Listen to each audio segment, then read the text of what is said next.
Walay pagduha-duha nga giturnover sa Brigada News FM Trento ang nilibo nga kantidad nga nakit-an sa duha ka mga estudyante kagahapong adlaw.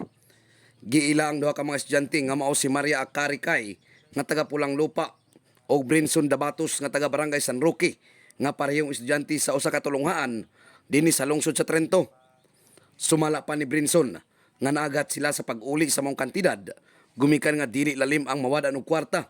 Ilabi na kung kompromiso o gamitonon kini. Ako dahil si Vincent Dabatos niya, nag-eskwela ko sa Orios.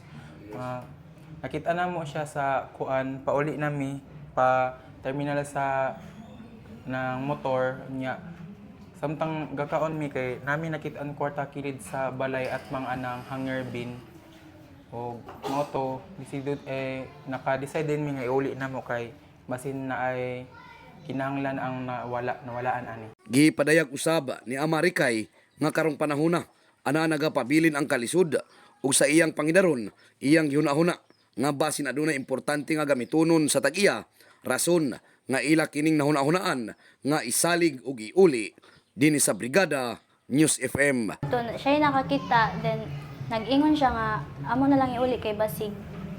Kuan ba, na ay mas dako nga panginahanglanon ang tag-iyaan na. Mato naka-decide mi nga, i-report diri sa brigada. In the heart of changing lives, kini si Brigada Peter Luloy Abulok sa 105.5 Brigada News FM Trento Agusan, The Music and News Authority.